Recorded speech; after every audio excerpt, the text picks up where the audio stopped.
All right, let's dive into something called doubles troubles. We're going to talk through a hypothetical scenario, and trust me, it really makes you think about the lines we draw between medicine, grief, and, well, what it even means to be you. Let me just ask you this, right off the bat. If you could bring someone you love back from the dead, would you?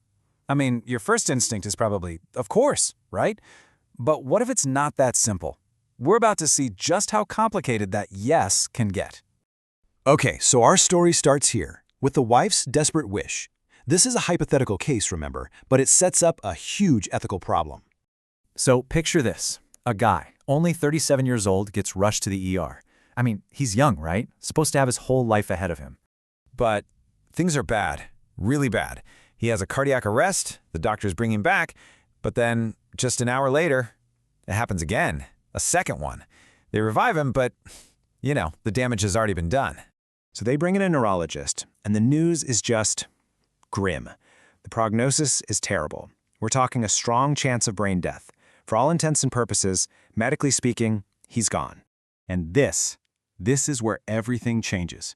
His wife, who you can only imagine what she's going through, makes this unbelievable request.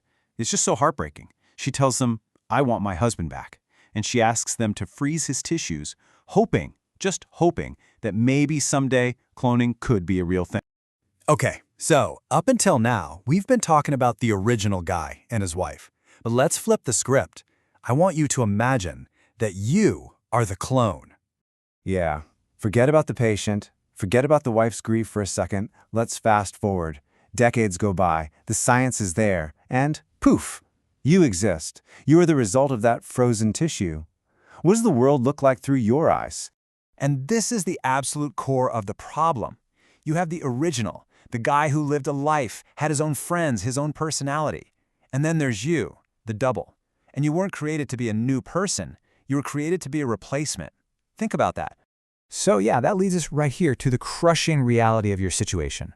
Living in a shadow. Okay, first, let's get something straight about what a clone even is. It's not reincarnation, right? You don't have his memories. You're not him. Scientifically, you're basically his identical twin, just, born 38 years later. You're a totally separate person with the exact same DNA. That's it.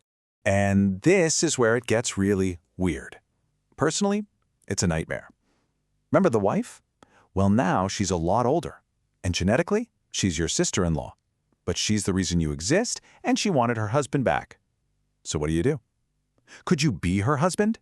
How could you ever live up to the memory of this person you've never even met? And if you think that's tough, the problem gets even bigger when the public gets involved.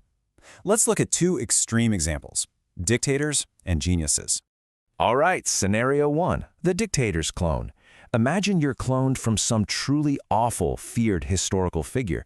You literally just got here. You haven't done a single thing wrong. But your life would be a total spectacle.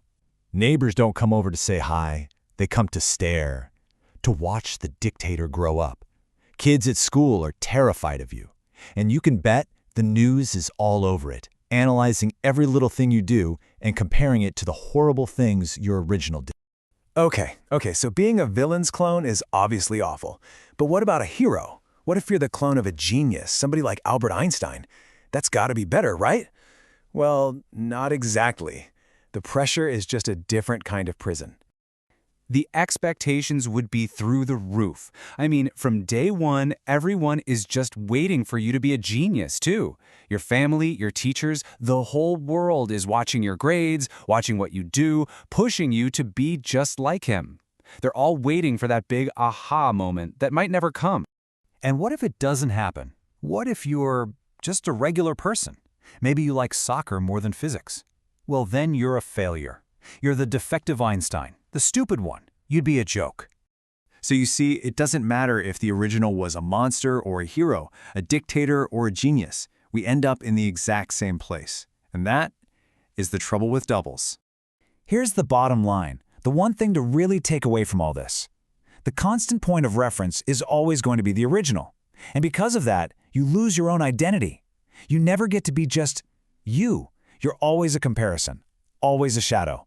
And that brings us right back to where we started. The technology might sound amazing, like a way to cheat death, But for the person who is created, well, it raises a huge question, doesn't it? Is a new life really a gift if you're not free to live it your own way? Is it even worth living if you have to do it in someone else's shadow? Definitely something to think about.